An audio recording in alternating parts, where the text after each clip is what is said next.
Hello, I am Editor Than Mai. I will provide you with the latest information of the day. New York detectives head to gunman's home in Nevada amid calls for gun control. New York City detectives investigating this week's mass shooting were interviewing the attacker's associates in his home state of Nevada on Wednesday, as gun safety advocates expressed dismay that he was able to buy a gun there legally last month, despite 2 reported mental health hospitalizations. Authorities say Shane Tamura, 27, drove from his Las Vegas home to Manhattan, marched into an office skyscraper on Monday and fatally shot 4 people, including an off-duty police officer, with an assault-style rifle before taking his own life.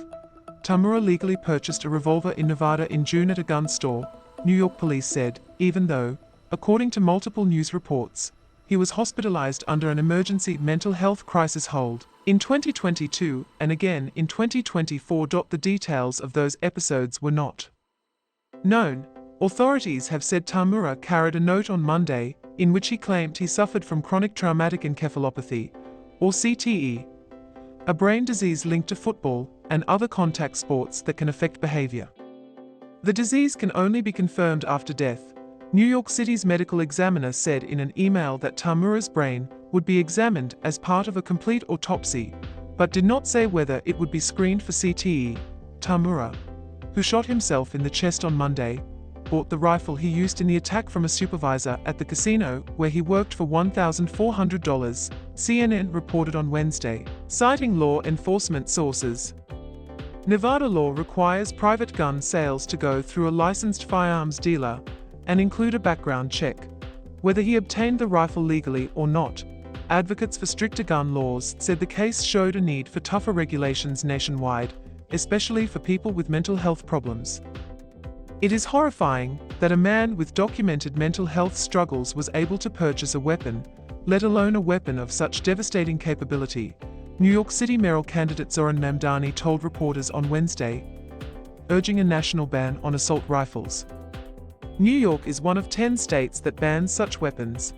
According to the advocacy group Everytown for Gun Safety, the National Rifle Association, the New York State Firearms Association, and the New York State Rifle and Pistol Association did not immediately respond to requests for comment. The groups oppose restrictions on guns as an infringement on individual rights. Red flag LAWS. Under Nevada law, officers can detain individuals on emergency holds in mental health facilities or hospitals for up to 72 hours for evaluation. In a handful of states including New York, which has some of the strictest gun laws in the nation, such emergency holds trigger some version of a ban on possessing guns, according to experts. But in most states, including Nevada, as well as under federal law, only a court-ordered involuntary commitment results in a prohibition on buying and owning guns. What this shooting in New York highlights more than anything else is that we are only as safe as the laws of the weakest state, said Nick Suplina, Everytown's senior vice president for law and policy. Nevada has enacted a series of gun limits since an October 2017 mass shooting that killed 58 people in Las Vegas. Giffords, another gun safety advocacy organization, gave Nevada a B- grade in its annual scorecard of gun laws, compared with an A for New York. A new Nevada law that took effect this month, too late to apply to the Manhattan shooter, allows law enforcement officers to take away guns temporarily from someone who is on an emergency mental health hold. The officer can also petition a court to retain the guns if the person is deemed a danger to themselves or others. That law is similar to Nevada's red flag statute, which allows law enforcement or relatives to ask a court to seize firearms from anyone considered a risk. The new law was needed because patrol officers often don't have time to petition a court when they are dealing with someone in a mental health crisis. According to John Abel, Governmental Affairs Director at the Las Vegas Police Protective Association, we needed the ability to be able to safely and legally pick up that firearm while we were on the scene, he said.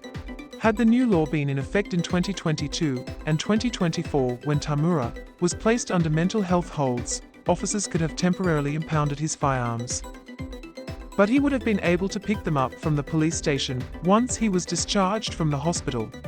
Although he identifies as a proud Second Amendment supporter, Abel said he thinks Nevada needs further legislation to take firearms out of the hands of someone who is deemed incompetent to hold them because of mental health reasons.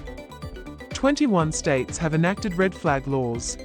According to Everytown for Gun Safety, Tamura was able to obtain a concealed carry permit in 2022, according to news reports.